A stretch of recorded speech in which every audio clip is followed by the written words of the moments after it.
well, it's our monthly men's breakfast, but I figured we'd use this opportunity to celebrate Father's Day too. And, you know, when we celebrate Father's Day, we thank not only just, you know, the fathers, but just the people that have been there for us and continue to support us and provide those roles. So that's why the cookies, and just wanted to thank you to you all. And so we're very, very happy to have Reverend Boylan back with us this morning, because it's always a treat Well, to have you come join us. He brings in a full house every He does. Well, you all, it's pretty nice. Yeah. But George has something that he'd like to be able to just give a little highlight to our Chandler. So I'm gonna let. I'm just cut him with Okay, another let's just. This here, I'll be Vanna. that there is a Wow. picture of the organ and Do the you horn. recognize it, sir? Oh, yes, I was, Where? The music hall.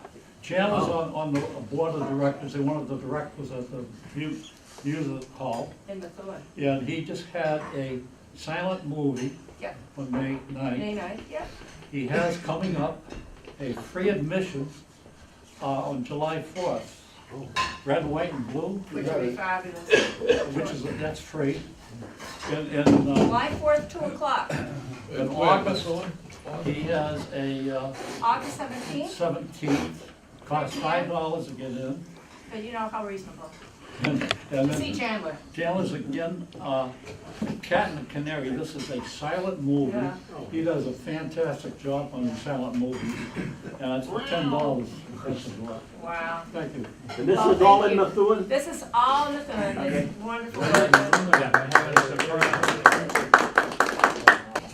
well, I always enjoy the opportunity to be here, so I can vouch for how good it is when Chandler's playing. Mary and I, it was a while back, I can't remember what that particular one was, but we really enjoyed that very much. So that was great. Yeah. Well, I thought I'd give you a little preview of a program I put together. I don't know if all of you know this, but I've been on the air for about 20 years in Boston with a historical program called Byfield Parish, Past and Present. And originally started almost innocently enough up here in Newburyport because we were heading to our 300th anniversary as a parish and as a parish church. And we were so influential in the formation of this country that I thought, well, people have forgotten. They really don't know the details, the ins and outs of what happened here, particularly in Byfield. And Byfield, by the way, has real interest for Georgetown because when Georgetown came into existence in 1838, that section of Byfield became part of Georgetown, or Georgetown inherited what was already Byfield Parish, but this was all Rowley at that point before the formation of Georgetown. So as I say, when this got sectioned off as its own town, that portion of Byfield is Georgetown, or Georgetown Byfield, because Byfield's not a town, it's a parish of, was originally two towns, Rowley and Newbury, and then of course when Georgetown came in, that section of Rowley that is Byfield is now included in Byfield. And by the way, I serve the Byfield Parish Church, which is down on your way to Governor Dummer, on Jackman Street. Well, all of our legal matters in the church are all handled in Georgetown. We're a Georgetown church. We're just a church on that end of Georgetown, as far as Massachusetts is concerned, because the parishes have no legal standing. So if I have a wedding, I file the license when it's over and I sign it. I file it with the town clerk of Georgetown. So just to be, so you'll know that this is the connection. And I've tried, as I've done these lectures, to give you a little hint of how important that section of the town really was in American history. One of the opportunities I had, it seems to me, I mean, I can't believe it was 7 years ago, but I had an invite to Oxford over in England, and I delivered a paper at Oxford on the Byfield Parish Church and the forming of the American mind. And it was really well received, I must say, because it was a lot of things that people have long forgotten or never knew in terms of the connection with that parish and the people who formed our government and the ideas that came into our Constitution, etc. Not so much the Declaration of Independence, but certainly the U.S. Constitution.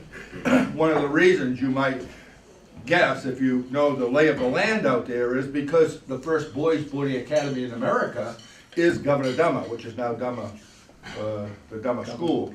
No, the Governor, yeah, better scratch that from the video. Governor's Academy. But they were the only academy in America feeding Harvard. So you can see where these boys, and it was all boys at the time, were coming through the academy into Harvard. And of course, these are the best educated in the country in some ways, because Harvard was the only college. Harvard was the college, and therefore the influence. So I thought, well, this morning, why not share with you something that's really, part and parcel of Georgetown history, because I'm thinking of it for my radio program. That's, again, Byfield Parish, past and present. It's on the air in Newburyport every Monday, and it's on the air in Boston every Sunday, and it has been for 20 years. I want to look at the first church downtown, and particularly the pastor who was here from 1858 to 1870. He was Charles Beecher. Now, Lenin Bacon, who was quite famous in the Civil War period, said, "The country is inhabited by saints, sinners, and Beechers." That's how prominent the Beecher family was. Lyman Beecher was an evangelist, an awakener, they might have called him. This country, for its first 3 centuries, during its first 3 centuries, was shaped by the Christian faith. Now, there's a great deal of American history that's just nothing more than mythology. The truth is that what you see if you look back at American history and read it honestly, is you see that 3 families dominate the first 3 centuries of our nation's history. You have the Mathers back in the 1600s, Increase Mather, Cotton Mather. These were the presidents of Harvard. This was one of the most famous preachers in America. I had a discussion, I'm going to have to apologize to her and to God someday. I had a discussion with a woman who was the librarian in the reference section of the Newburyport Library, who tried to convince me that the Puritans were trying to establish a theocracy. And I said, well, that's not true. And she immediately didn't let me tell her what I meant. She went right after me and gave me a lecture on the fact they did. And I tried to, I got a little bit, I tried to be calm, and I tried to be generous, and I tried to be polite, especially to women. But I just couldn't take it anymore, because what she told me was so far from the truth that it was awful. When the English, who had a theocracy, when the Pope ruled England, it was taken away from them by the king, when the king took over the church in 1545, King Henry VIII, and then he ruled the church. That was the very thing the reformers never wanted to even think about again, where the country and the church would be united. They wanted the church to have influence, no doubt about that, because they believed the faith was the key to understanding life as it really is, and God for who He really is. They certainly wanted their pastors to be influential, and they were. The last thing they ever wanted was for pastors to be governors. They didn't do it. They wouldn't do it. They had magistrates. They had legal people. They had their own Governor Winthrop preached the first sermon, really, to found Massachusetts, but he was not a pastor. He was the governor. He was the governor of the Commonwealth. And we got into this to-do up here in Newburyport. And that continued on for 3 centuries, in the sense that the Mathers were enormously influential. They had the ear of the leadership, but they were influencing it because they were teaching what they believed to be the truth. And the leaders of the country, the governor of Massachusetts, was again moved by their teaching and assented to it. That's a fact.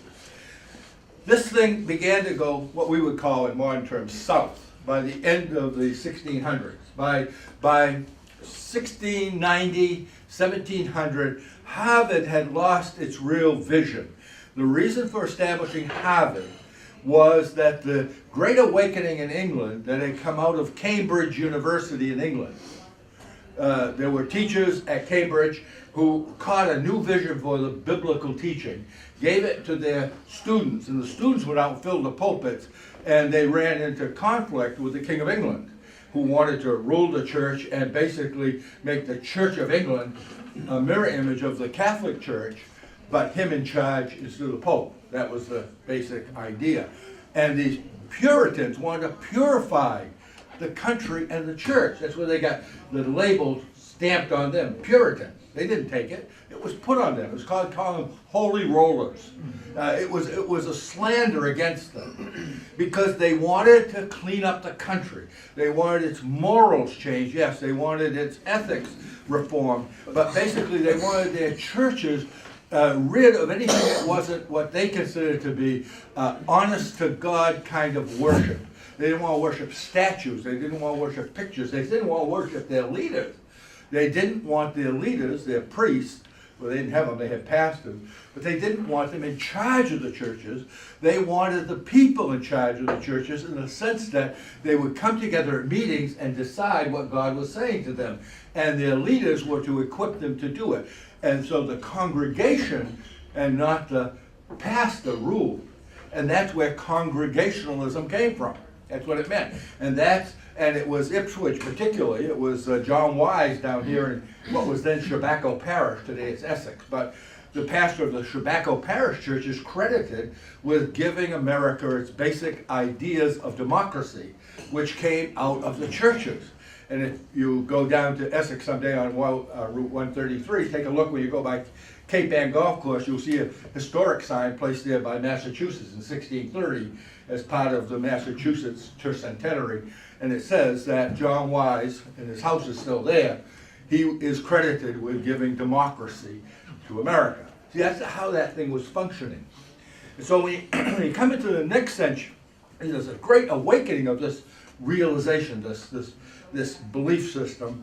And it came under a pastor out in the western part of Massachusetts named Jonathan Edwards. And Jonathan Edwards is looked upon by many who do this kind of study. I don't know how they do it, looking at the IQ of people who have been dead 200 years, but they apparently can do it. But they say that he had the brightest mind ever was in America. And so Edwards becomes the spark of a great reawakening of this original belief system that came here with the Puritans in the 1630s. And now it's the 1730s. About 1732, this great awakening comes. And credible historians, and particularly one I rely a lot upon, Paul Johnson, he's an English historian out of Oxford, he maintains that it was the preaching of the historic gospel that was brought over by the Puritans and restored by Edwards and Whitefield that was preached from Georgia to what's today Maine, and it was still Massachusetts up here at York. But Whitefield particularly traveled this country 7 times on horseback, preaching in every colony, and this historian says that's the key to winning the American Revolution. It wasn't the mercantile interest, he said that these preachers really turned all the colonies away from London toward each other, because the one thing they did is they believed the same gospel from Georgia to Maine. And it bound them together in a way that no other interest could have. And he argues that therefore this great awakening under Edwards was the key to the American success in the Revolution. It also probably was the reason why our revolution resulted in a very different result, or a different result came from our revolution than did the French Revolution 13 years after ours. I mean, ours we know, 1776. The French Revolution in 1789. The French Revolution was a bloodbath. Guillotine ruled the day, and it was just a bloodbath. And ours was not. Created a free society, a society that was enamored with liberty. And if you know the history, Alexis de Tocqueville, who was the son of an English aristocrat, came to America in the 1830s because he wanted to know, what did you do that we didn't do? We had a revolution, you had a revolution. Lewis produced the United States of America. Ours was a catastrophe. Ours produced a catastrophe. And he concluded in his roaming the land and talking to people that it was their faith that was the difference. That it was this rock-solid faith that was preached by Edwards and others, but Edwards is probably the most famous of all of these. And so you've got here, well, let's take an example. In 1926, for example, our president was Calvin Coolidge. And Calvin Coolidge spoke at the ceremony that was basically the remembrance or the anniversary of the Declaration of Independence. It was 150 years old in 1926, 88 years ago. And he said, our form of government, our ideas did not come from overseas. They did not come from the French libertarians. They did not come from England. They came from the pulpits of the land. That's Calvin Coolidge, 1926. And he's referring back to this Great Awakening. Now, in the 1800s, it happens again. This is the third time. So you have the Mather family in the 1600s. You have the Edwards family, and by the way, his family spread out all through the country. You don't always know the names because the girls married too, of course, there's different names, but they're his descendants. It was just a powerful American family. And now it happens again in the early 1800s. The same thing happened in the late 1600s when Harvard lost its vision, and then it happened again in the late 1700s when now Harvard and Yale lost their vision. They just didn't have the same vision that the people that planted these schools and started them had originally. And a man came forth who was himself a Yale graduate named Lyman Beecher.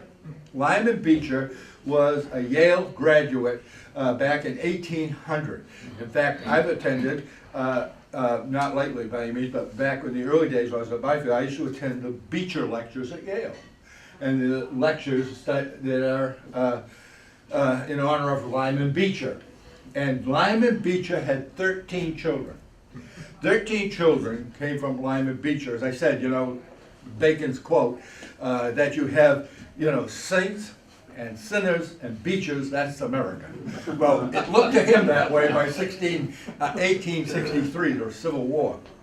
Because you had Harriet Beecher Stowe, who wrote Uncle Tom's Cabin. You had Henry Ward Beecher, who was the most famous preacher of his day, who Lincoln is credited, or said of Lincoln, that he would take trips incognito to New York to talk to Beecher about the Civil War. You have Edward Beecher, who was a colleague of Elijah Parrish Lovejoy, if you may remember that name, because he was shot defending his printing press in Alton, Illinois on November 7th in 1837, and John Quincy Adams said that was an American earthquake. And that is looked at by some as the first shot fired in the Civil War. He was an abolitionist, he was defending his printing press, he was shot to death by a mob. Edward Beecher was with him. Edward Beecher was another brother, a very good friend of Elijah Parrish Lovejoy. Another tidbit, Elijah Parrish is the third pastor of the Byfield Parish Church, and Daniel Lovejoy came to Byfield to study, did not have money to support himself. Elijah Parrish took him in, gave him room and board. He studied at Dummer. He went home, and he had his family, and his first boy he named Elijah Parrish for the pastor, Lovejoy. Elijah Parrish Lovejoy went to the far west printing abolitionist materials. He was driven out of Missouri, which was a slave state, the state that was established when Maine was, the Missouri Compromise, a slave state and a free state. Missouri being the free slave state and Maine being the free state that took the top off of Massachusetts. Well, when Elijah Parrish Lovejoy was shot for his abolitionist views, he had moved across the river to Alton, Illinois, and word got out that he had been assassinated effectively. John Quincy Adams, who had already been the president by then, said that was an American earthquake. That will change the face of the nation. And so it is arguable that this boy's death, or this young man's death, was the first shot of the Civil War. It again connects to us here in Georgetown, because Byfield's part of Georgetown, and that's where that originated. out of here. Well, you got 13 children. James was led the first black regiment in the Civil War. He was one of Beecher's children. Catherine, his oldest daughter, she formed a female seminary down in Hartford. She looked back to Byfield, interestingly, because in 1807, the first female seminary, maybe in the country, but certainly in Massachusetts, was founded in Byfield. If you go down, take Jackman, go out by our church, keep going. When you cross the line into Newbury, keep your eye on the right. There's this house that looks like a mansion. Out front's a stone wall, and on the pillars where you go in, it says Seminary 1807. It's on this pillar. You can see it for yourself. That's the first female seminary in this country. It was where Mary Lyon came in 1821, where she got a vision for Mount Holyoke College. She and Zilpha Grant, two women, started a female seminary here in Ipswich. And when Catherine Beecher formed a female seminary down in Hartford, she tried to get Zilpha Grant to come and be the headmistress of her seminary. So again, you have this connection and this history that kind of keeps working its way back into our own territory. But now that's all preliminary. I don't know how much time we have, but that point is to get to Georgetown, because Charles Beecher is the youngest of Lyman Beecher's children by his first wife, Roxanne. This was the love of his life. He had 9 children by her. The oldest was Catherine. She gave birth to Henry, but her youngest was Charles. He remarried. He had 4 more children, so he eventually had 13. But Charles was his youngest. And Charles was called by the Georgetown First Church here in 1858. And he was here till 1870. He was very controversial. Obviously, if you look at the family, you think about it. Lyman Beecher, he loved his children, the children loved him, but he was a power force in their life. And a lot of them probably never should have gotten into the ministry, went into the ministry, because of their father's influence. I mean, he was a famed man in America. He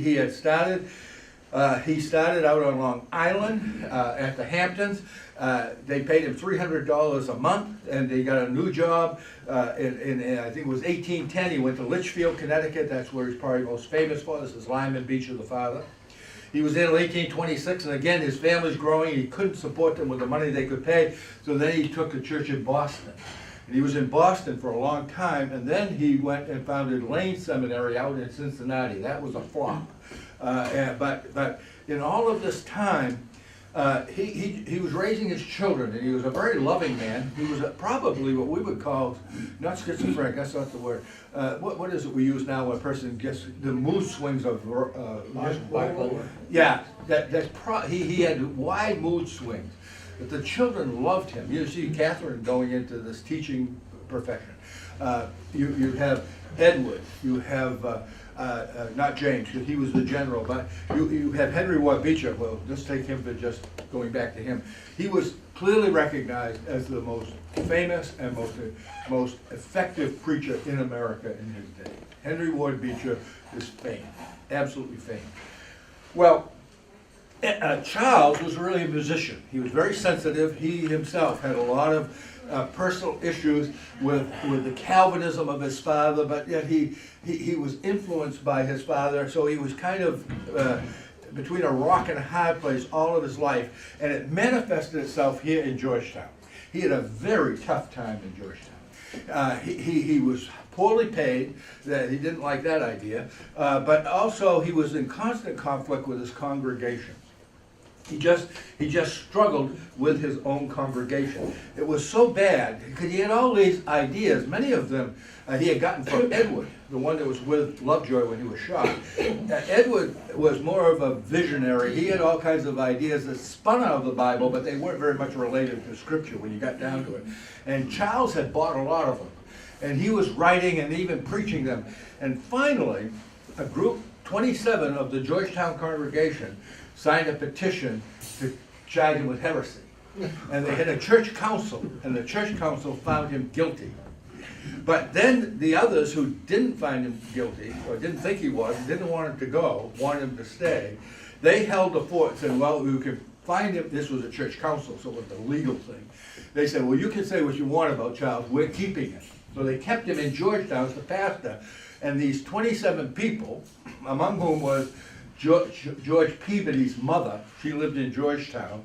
You know, George Peabody of Peabody fame, the Peabody libraries all over, the Peabody Art Museum and all of that. He was an industrialist, but he really was an interesting guy. He built row houses in England during the Industrial Revolution, and Queen Victoria wanted to knight him, and he said, no. He says, give me a cameo of you, I can keep with me, and that's what she did. I was with my daughter in England, 10 years ago now, my youngest, and we were flying home out of Heathrow, and I said, let's go a day early now, you and I, and we'll go to Westminster Cathedral, because at Westminster Cathedral, George Peabody was buried. He was buried with the elites of England because of the appreciation for all he had done to help them survive the Industrial Revolution. Well, they read his will and found out he didn't want to be buried anywhere except beside his mother in Peabody. So they exhumed the body, they put it on a British warship and sailed it to Portland, Maine, came down by train, and they held another funeral down here in Peabody, and he's buried in Peabody.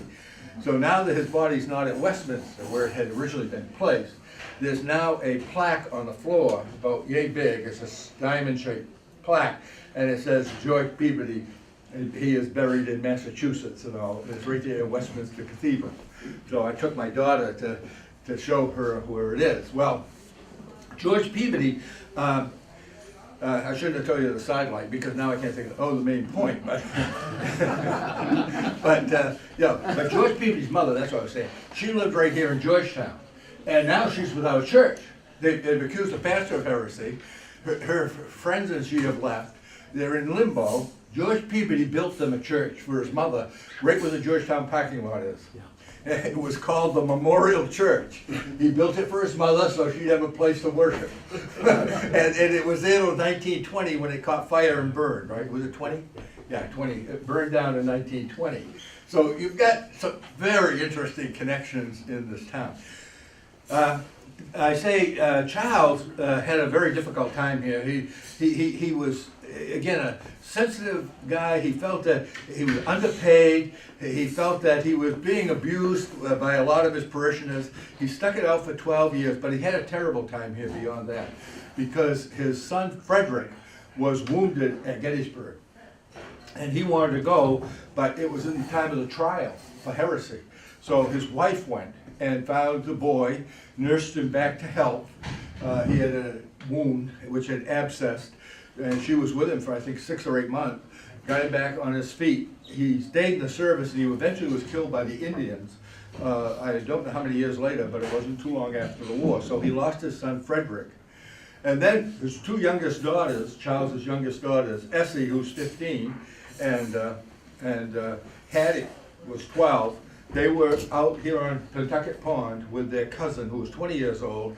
It was Edward's son, George. This Edward had a lot to do with all of them. He seemed to be influential in his brothers and sisters' lives. But anyway, Edward's boy, George, and Hattie and Essie were here on Pentucket Pond. They capsized and drowned, all three. So he lost his two daughters here, and he lost his son in the war. So they had a very, very hard time. He went on.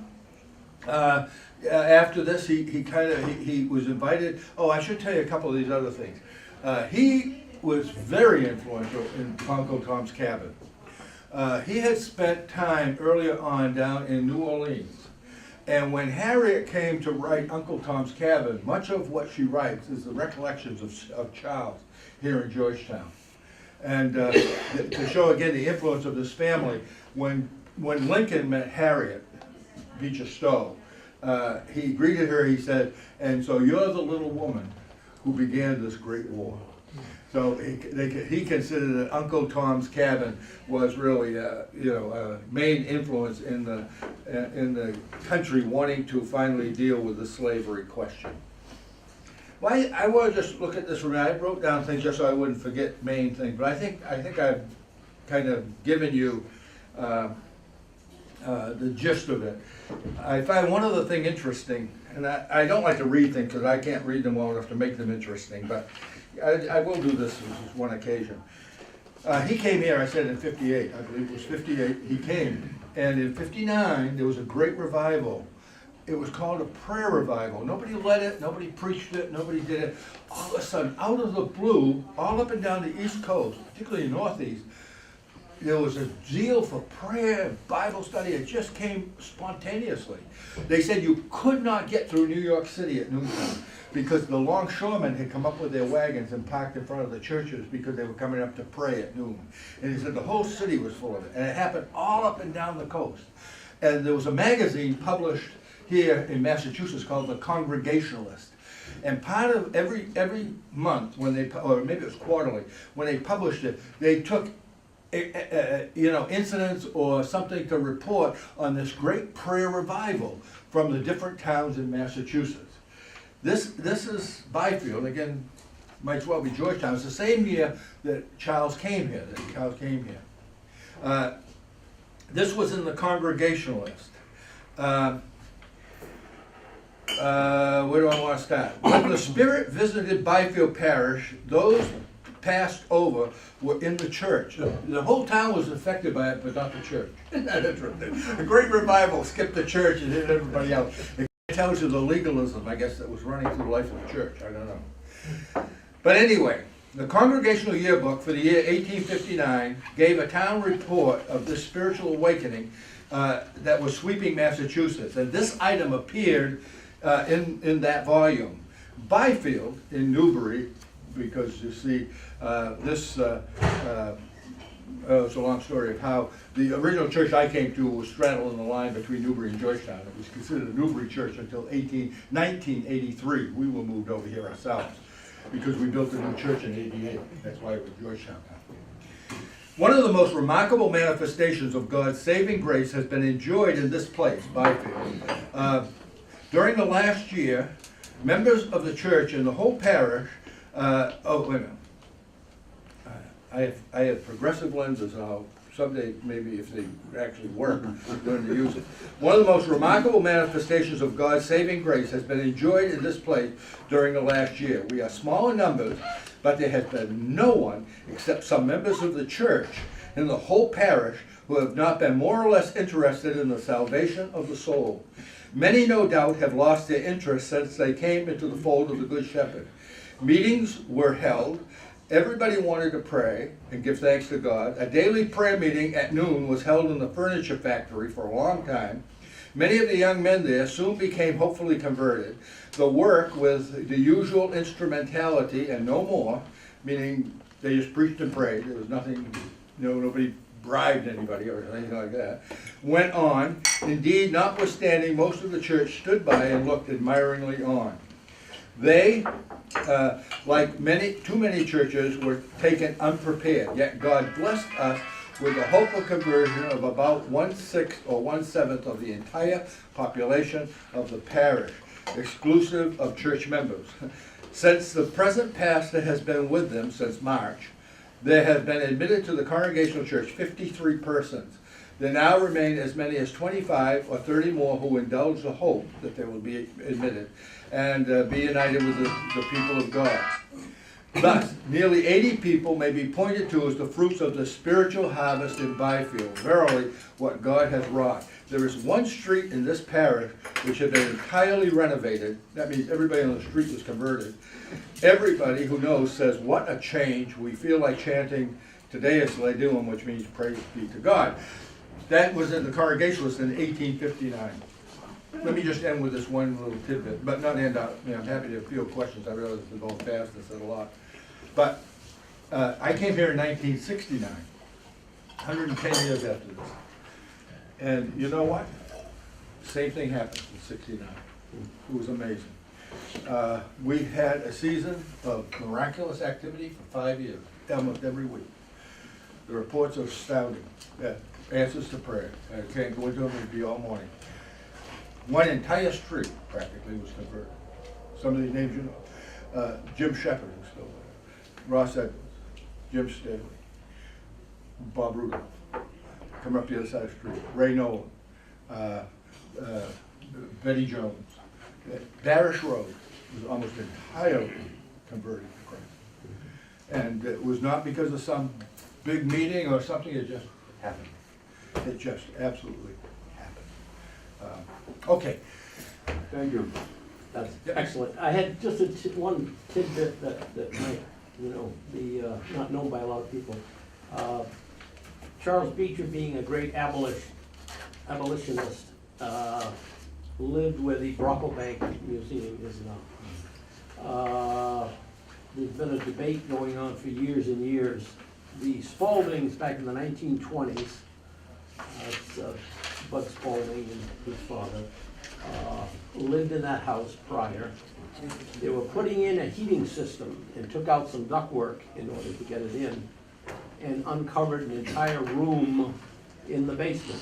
And to get access to the room, you moved a couple large stones, and supposedly it was a way station on the way to Canada, so that slaves could spend the night there and then take off from Maine and eventually get into Canada. Well, So that's, they've been debating that space for a long time, whether it in fact was a part of the Underground Railroad or not. it would make great sense, because he was so Yeah, involved. exactly. Yeah, it makes That perfect house of mine is invited to that, Peavy, Uh-huh. Peavy's. That's Virginia. Oh, okay. Bill, what was the influence of Judge Byfield? Was that, Byfield wasn't much of an influence. What happened was that the man who was really, this is going back to 1700, 1702, the real person who was behind the parish in some ways is Samuel Sewell. Samuel Sewell was a judge at Salem. He watched this fiasco in Salem and didn't want it to recur with his sisters up here in Newbury 10 years later. And so he lobbied. Now he was the Chief Justice of Massachusetts. He was a very important figure, and or at least he was going to be. And by the way, talking about abolitionism and the like, this Sewell in 1700 wrote the first anti-slavery tract in America. Then in 1706 or thereabouts, he wrote a tract about how women should be taken sort of out of the shadows of the church. So he's quite an interesting guy. And I believe, this is only what I believe, that he was afraid that his sisters would run into the same problem that they had run into down in Salem over the tax money. And so he pulled some strings probably and got them relieved of their tax responsibility up here in Newbury. Yeah, and so their taxes were abated so they could use them for their own church, which they couldn't do in Salem. And it caused real hatred among the families of Salem, between each other, the ones that were for it and the ones that were against it. But up here, he did that. But being in line to be colonial Chief Justice, he knew very personally the Queen's Justice, the Queen's Judge, and that was Nathaniel Byfield. And he was down in Bristol, Rhode Island, although he had what we would call offices in Boston. But he and Sewell were judges on that level. And this was told me, do you remember Ed Brown? You remember Ed? Yeah. Ed Brown one day told me, I got a lot from Ed. He told me, and I don't know where he got it, and I don't know how true it is. He said that Sewell suspected that if they name it for Byfield, he'd give him a gift. That he would shell out some money. And they were very disappointed because they did it. They named it for the judge, and he sent them a bell. That's all they got out of the judge. So that's where the name came from. Yeah. did any of the beaches have anything to do with Beecher Falls, the town of Beecher Falls? I don't know, but I wouldn't be It just surprised. seems like such a strange name Yeah, for yeah, where is that? western part of Massachusetts. Oh, okay. Yeah, trying to think of where the boys pastored. Yeah, I was trying to think maybe it was out there, one It's of just not a the. common, No. you wouldn't name a town, No. unless it was Putnam. Although the name got a lot of, cachet when Harriet's book was published, Uncle Tom's Cabin. One thing, put a plug in here for the Brocklebank Museum and the Historical Society. What they did years ago is remove this compartment that they found in the basement where they pulled up in a wagon. Slaves came out, spent the night there. They took out a couple small sections of a floorboard, and they have a light down there, so anyone making the tour can actually look at the space down below and see where the slaves were kept. Good. Yeah, that also has the miraculous chest, doesn't it? It moves around by itself. Ah, the haunted meal chest. Yeah. That was taken or purchased by the folks in Salem due to the witch trials and whatever. When they found that Georgetown had the original chest, which came from West Street here in Georgetown, they donated it back, and we have that on part of the display, and it's quite a story on that. One of the more interesting interviews, I have a lot of them. When I was going, when I was beginning to get geared up, I'll call it that, for the tercentenary, 200th anniversary, 300th anniversary in 2002, I started in 1992, to interview whoever would interview with me about history and to make audio interviews. And I have about 50 of them. I really got busy, to tell you the truth, and I just didn't keep up with it. I wish I had. But one of the persons that I interviewed was Clara Tidd. Oh, yeah. And that's a very, now when Clara died, 1990 or 95 or somewhere around In that vicinity. there? Huh? In that vicinity. Yeah. Yeah. So it was just a year or two before she died. And a lot of the stuff I've got about Georgetown, I got from Clara. Yeah, And yeah. she had all the Great old history. stories. Yeah, I didn't even know the myopia hunt came through here and all of that. Oh, she was really good. Yeah, great history, this area. People, well, you talk about Georgetown again, we're looking at 1638, so it goes part of Rowley for years and years, and a lot of the people were here in the fields bringing their cattle and their livestock to West Rowley, which is Georgetown, later became Georgetown. So. Yeah. And we have a number of houses that were built in the 1600s, which people don't realize, you know, to be sort of pointing these out. And Historic District Commission, we've so far surveyed 121 houses with the center, Elm Street District, and then the Village Center District. So we're trying to accumulate enough, and eventually it'll get to the town for voters, and we'll create a physical historic district for the community. How does the, what was the hotel called where the bank robbers were held up? And they, you know that? Pentucket House. It was a Pentucket House, yeah. Just as an important historical note, when was the first golf course built in this area? Well, I don't know. Well, I don't know that, but I think, Bob, I heard from the Pearsons that, what's his name now? I try to get a name out. Ronnie Pearson, or? One of the old Pearson around the turn of the century had who's the real famous golf course architect from the early part? Who put in Pinehurst, and his hand was in so much of the early golf courses, from Scotland. I'll think of his name, but he had a hand in Old Newbury, so that's the closest I can. They said that he was a friend of the Pearsons and he helped them design the course. Yeah, he's very famous golf player. Unforgettable, but I can't remember. Old Man Pearson had They're the usually great here by snuff now. mill that was in Byfield for many, many years. Ben Pearson. Then he left and his son didn't want to take it over. Yeah. No, he auctioned off all the stuff there, and see, when I came to Byfield, he was Ben the 9th that sold it. Ben the 10th did not want it. And then the 8th I knew because I had. I was on the Byfield Georgetown line when we first moved here in the 60s, and there was a separate sort of situation where if you were within that parish area, you could get, I think if you went to Governor Dummer Academy, you got 50% off or something on your tuition. Thurlow Street was the cut-off line.